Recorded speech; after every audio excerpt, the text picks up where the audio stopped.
Good afternoon, students. Today we discuss the topic urea estimation. Urea estimation test है वो normally अपनी body और blood के अंदर प्रेजेंट यूरिया लेवल को पता लगाने के लिए करते हैं. क्यों करते हैं? क्योंकि जब यूरिया लेवल जब अपनी बॉडी के अंदर या ब्लड के अंदर इंक्रीज होता है तो बहुत सारी सीवियर प्रॉब्लम्स है वो डेवलप कर सकता है, अपने ऑर्गन फेलियर कर सकता है, ऑर्गन को डैमेज कर सकता है. तो इसीलिए अपन इस टेस्ट के थ्रू यूरिया का लेवल का पता लगाते हैं और फिर यूरिया यदि इंक्रीज मिलता है तो उसको अपन नॉर्मलाइज करते हैं या फिर उससे रिलेटेड अपन ट्रीटमेंट लेते हैं.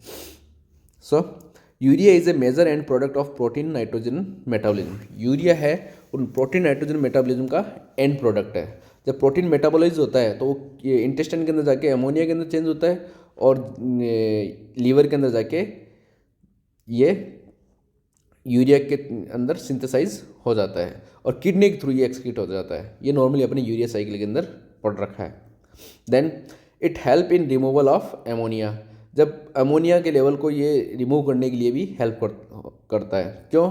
क्योंकि अमोनिया एक हाईली टॉक्सिक प्रोडक्ट है बॉडी के लिए और यदि ये बॉडी के अंदर इंक्रीज होता है तब ये ऑर्गन फेलियर की कंडीशंस भी डेवलप कर सकता है. इसीलिए इसको अपन बॉडी के अंदर एक्यूमुलेट नहीं होने देते और यूरिया के थ्रू अपन इसको रिमूव आउट कर देते हैं, यानी किडनी इसको एक्सक्रीट आउट कर देती है. तो यूरिया है वो अमोनिया को रिमूव करने के लिए भी हेल्प करता है. जब यूरिया का लेवल इंक्रीज होता है तो उसको अपन एजोटेमिया बोलते हैं. तो एजोटेमिया की किसी भी कंडीशन के अंदर अपन यूरिया एस्टिमेशन करते हैं. देन इसका प्रोसीजर पे आते हैं अपन. तो यूरिया एस्टिमेशन है उसका मेनली इंडिकेशन होते हैं कोई भी किडनी से रिलेटेड डिजीज़, जैसे कि किडनी फेलियर है, एक्यूट रीनल फेलियर कंडीशंस है, नेफ्रोटिक सिंड्रोम की कंडीशंस है, या फिर कोई किडनी से रिलेटेड स्टोन प्रॉब्लम्स है, या फिर किडनी के अंदर कोई इन्फ्लामेशन है, इन्फेक्शन है. तो उन सभी कंडीशन के अंदर क्या होता है, यूरिया का लेवल इंक्रीज हो जाता है. अब जब यूरिया का लेवल यानी azotemia condition blood urea nitrogen जब इंक्रीज होगा तब वो बहुत सारी severe problems like as organ failure या ऑर्गन डैमेज की कंडीशंस भी डेवलप कर सकता है. तो उसका पता लगाने के लिए अपन यूरिया एस्टिमेशन करते हैं. तो ये मोस्टली इंडिकेशन होते हैं यूरिया एस्टिमेशन के. देन आते हैं इसके प्रोसीजर पे. तो फर्स्ट ऑफ ऑल रिक्वायरमेंट के अंदर अपन स्टैंडर्ड वर्किंग सॉल्यूशन 80 mg/dl और 50 mg/dl लेते हैं. ये डिपेंड्स होता है लैब के अकॉर्डिंग, किस लैब के अंदर जितना यूज़ होता है उसके अकॉर्डिंग अपन यूज करेंगे. देन आते हैं रीएजेंट्स. तो इसके अंदर 3 टाइप्स के रीएजेंट अपन यूज करते हैं, reagent first, reagent second and reagent third. Reagent first जिसको अपन R1 बफर भी बोलते हैं, इसके अंदर अपन फास्फेट बफर यूज़ करेंगे, सोडियम सिलिकेट्स यूज़ करेंगे, सोडियम नाइट्रोक्लोराइड यूज़ कर सकते हैं या फिर EDTA अपन यूज कर सकते हैं. रीएजेंट सेकंड जिसको अपन R2 एंजाइम्स बोलते हैं, इसके अंदर अपन यूरेज यूज करेंगे. देन सोडियम रीएजेंट थर्ड जिसको अपन R3 अल्कलाइन रीएजेंट बोलते हैं, इसको अपन सोडियम हाइड्रोक्साइड और सोडियम हाइपोक्लोराइड यूज करेंगे. तो ये 3 टाइप के रीएजेंट अपन यूज करते हैं. अब आते हैं इसके प्रिंसिपल पे. प्रिंसिपल के अंदर अपन जो कैलोरीमीटर है उसकी वेवलेंथ को 540 या 580 पर सेट कर देंगे, नैनोमीटर पे सेट करेंगे और उसी के थ्रू अपन कैलकुलेट करेंगे यूरिया लेवल को. अब इसके अंदर एक रिएक्शन होगी, क्या होगी, यूरिया H2O के साथ मिलके यूरेस की प्रेजेंस के अंदर 2NH3 यानी अमोनिया और कार्बन मोनोऑक्साइड बनाता है. Then the free ammonia is alkaline pH. और जो फ्री अमोनिया ये निकल रहा है ये एक एल्कलाइन पीएच है और इन the presence of indicator forms, इसकी प्रेजेंस यदि है तो कलर कॉम्प्लेक्स बनते हैं वहाँ पे और उस कलर कॉम्प्लेक्स की प्रेजेंस और उसकी सीवियरिटी ही अपन को यूरिया कंसंट्रेशन स्पेसिमेन का बारे में बताती है. यानी जो कलर कॉम्प्लेक्स है जितने ज़्यादा ये हार्ड होंगे, जितने ज़्यादा इसका लेवल हाई होगा, मतलब यूरिया कंसंट्रेशन उतना ही ज़्यादा होगा, और कलर कॉम्प्लेक्स डल होंगे तो यूरिया कंसंट्रेशन अपन को स्पेसिमेन के अंदर कम मिलेगा. तो जो नॉर्मल परसेंटेज है या जो नॉर्मल प्रोपोर्शनल है यूरिया कंसंट्रेशन का वो कलर कॉम्प्लेक्स के थ्रू ही पता लगता है और ये कलर कॉम्प्लेक्स बनता है in the presence of alkaline pH.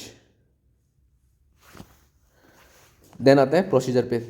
Procedure के अंदर अपन 3 टेस्ट ट्यूब लेंगे. 3 टेस्ट ट्यूब के अंदर इसको एक पे अननोन U से मार्क करेंगे, एक को अपन स्टैंडर्ड S से मार्क करेंगे और एक को अपन B ब्लैंक से मार्क करेंगे. तो 3 टेस्ट ट्यूब ली. अब तीनों टेस्ट ट्यूब के अंदर अपन 1 ml of working reagent R1 and R2 वो हर ट्यूब के अंदर अपन मिक्स करेंगे, ऐड करेंगे. फिर जो B ब्लैंक वाली जो टेस्ट ट्यूब है उसके अंदर अपन डिस्टिल वाटर ऐड करेंगे, वो होगा 10 माइक्रोलीटर या फिर 0.1 ml अपन यूज कर सकते हैं। एस स्टैंडर्ड वाली जो टेस्ट ट्यूब है उसके अंदर अपन स्टैंडर्ड सॉल्यूशन ऐड करेंगे 10 माइक्रोलीटर। और जो थर्ड टेस्ट ट्यूब है जिसको अपन अननोन यू मार्किंग करते हैं, जिसको टेस्ट ट्यूब भी अपन बोल सकते हैं, टी भी मार्क कर सकते हैं, उसके अंदर अपन वही 10 माइक्रोलीटर सैंपल इंसर्ट करेंगे, यानी सीरम जो अपन ने लिया था वो सीरम अपन इसके अंदर ऐड कर सकते हैं। अब इन तीनों टेस्ट ट्यूब को जो सॉल्यूशन अपने लिया है उसको मिक्स करेंगे और 5 मिनट के लिए 20 to 25 डिग्री सेंटीग्रेड पर इंक्यूबेट करेंगे। इंक्यूबेट हो गया 5 मिनट के बाद में उसके अंदर जो R3 रीएजेंट थर्ड है उसको 200 माइक्रोलीटर ऐड करेंगे हर ट्यूब के अंदर। फिर अपन उसको 10 मिनट के लिए 20 से 25 डिग्री सेंटीग्रेड पर इंक्यूबेट करेंगे। जब ये इंक्यूबेट हो जाए तो 10 मिनट के बाद में जो कैलोरीमीटर अपने सेट किया था 542 580 नैनोमीटर पे, उसके अब्जॉर्बेंट लाइट पे अपन उसको चेक करेंगे। चेक करने के बाद जो प्रेजेंट जो रिजल्ट आता है उस रिजल्ट से अपन इसको ब्लड यूरिया नाइट्रोजन का कंसंट्रेशन कैलकुलेट कर सकते हैं। तो कैसे होगा, जो अननोन अब्जॉर्बेंट है divided by the standard absorbent into 80, तो ये नॉर्मल फार्मूला अपन यूज़ करते हैं। तो इसका जो रिजल्ट आएगा वही नॉर्मल यूरिया लेवल होगा। तो अपनी बॉडी का जो नॉर्मल यूरिया लेवल होता है वो 14 to 40 mg/dl होता है। यदि इससे ज़्यादा होता है तो प्रॉब्लम्स हो सकती है, और इससे कम होता है तो बहुत सारी सीवियर प्रॉब्लम्स हो सकती है। So this topic is complete. Thank you. If you have any type of doubt so please contact me. Thank you.